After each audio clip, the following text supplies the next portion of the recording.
In Ori and the Blind Forest, Ocarina of Time, you play as the ghost of King Julian, the renowned environmentalist, who is on a mission to get prescription lenses for blind trees. A brief summary of Ori is that it's one of those video games, where you jump around, explore, and fight as a sad spirit guy, where you try to save the sad spirit forest, called Nibel. Caleb, what's this Tetris spin-off about? The game is about Ori's quest to revive the forest of Nibel because the Great Deku Tree told you to before he was killed by Ganondorf. Duh. In the beginning of the game, you meet Naru.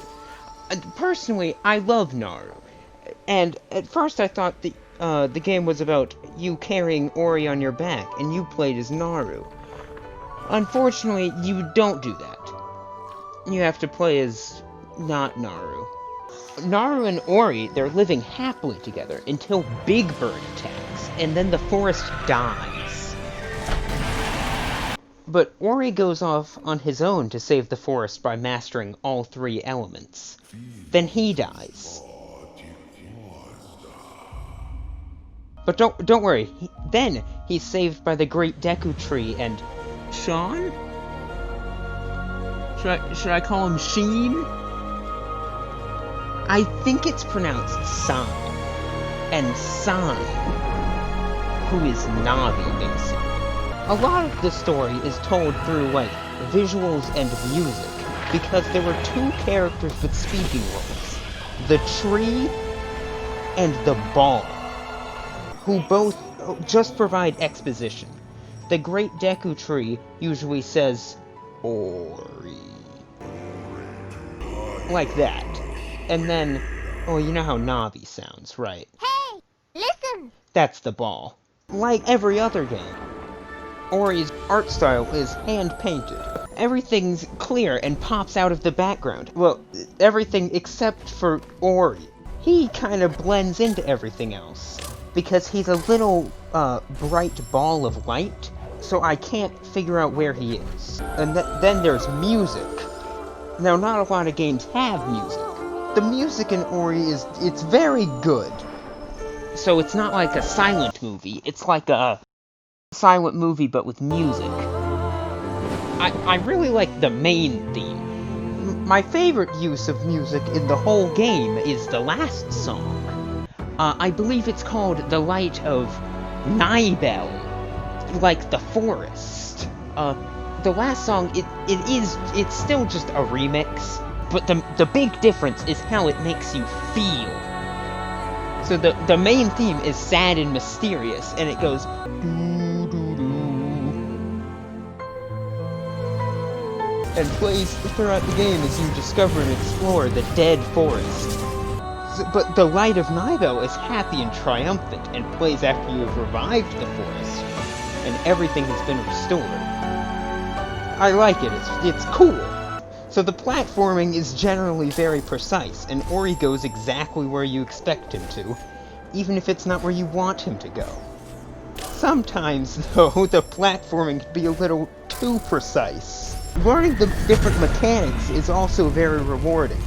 Someone who has mastered the movement mechanics can soar fluidly through the forest. Unfortunately, I am not one of those people. But when you start the game, you can do two things. You can run and you can jump, like Mario. As you progress in the game, you will come across several ancestral trees spread sparingly throughout the world. These ancestral trees are dead spirits that Ori absorbs new abilities from. I'm sure you're thinking, well, at first this seems like a normal game mechanic, and gameplay-wise, it is. But also, it's essentially the same as if I found a dead body, checked it for cash, then drank its blood, and gained the ability to jump 30 feet in the air. After gaining a new ability, the game teaches you how to use it by locking you in a dungeon. And the only way you can get out is by using said ability. Something else that increases with the amount of abilities as you progress is the difficulty. Except, the difficulty doesn't increase as smoothly. It goes from easy baby mode, to difficult but fair, to difficult but not fair, to skeleton biker gang living in hell mode. Even that mode is not difficult for an experienced gamer like me, though. who has mastered the art of platform, except for that part. Yeah, all of the gameplay footage is from my second playthrough, where I died 327 times. Now, 327, it might sound like a lot, but it's not that many deaths when compared to my first playthrough, where I died 831 times. But overall, the game, it's not extremely hard. Never mind, it's extremely hard. All of these elements combine to make some pretty cool level design. My personal favorite is the Forlorn Ruins. Forlorn Ruins has some cool music, and it looks cool, and introduces some cool gameplay mechanics. But after entering the ruins, you realize that they have frozen over and are full of dead Goomon. You find this orb that freezes the hot platforms, but it also messes with gravity, so you can do cool stuff. But the orb also slows you down and restricts your movement. The ruins also ends in a cool escape scene. Oh boy, I forgot about the escape scenes. Everything you learned is put to the test in the 3 escape scenes that you must complete after each of the 3 elements are restored. The escape scenes require both speed and precise platforming. But this causes a huge difficulty spike that's only present in the escape scenes. It's like the Skeleton Biker game mode, but if they had 2 swords that shot bullets. So that they are hard, but the feeling of accomplishment that comes from finally conquering the challenge is pretty cool. Despite the possibly unfair difficulty, the escape scenes are some of the best parts of the whole entire game. They take the usually laid-back atmosphere of Ori, you know, when you're not dying. But they take that and run it over with a race car, but the race car's on fire, and it's upside down, and it has wings. But the final escape is the most amazing out of all of them, and is one of the most memorable experiences I have ever had in one of those video games. That and the watermelon level in Sunshine.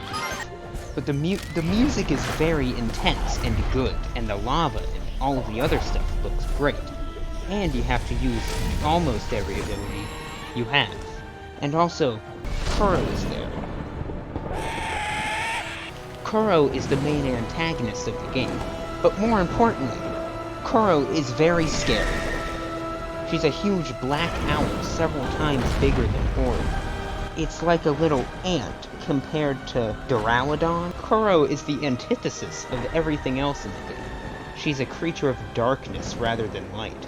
Her appearance is rough instead of smooth. She's alive instead of dead. And, she's a bird? Every element of Ori is incredible on its own, but they combine into a big good game. Except the combat, which is lame.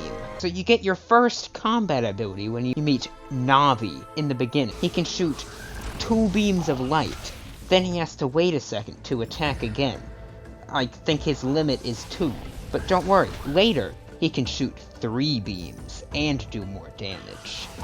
And since this is the only ability primarily used for combat, no matter how cool the enemy is, I'm just stuck there mashing square, and sometimes moving a little.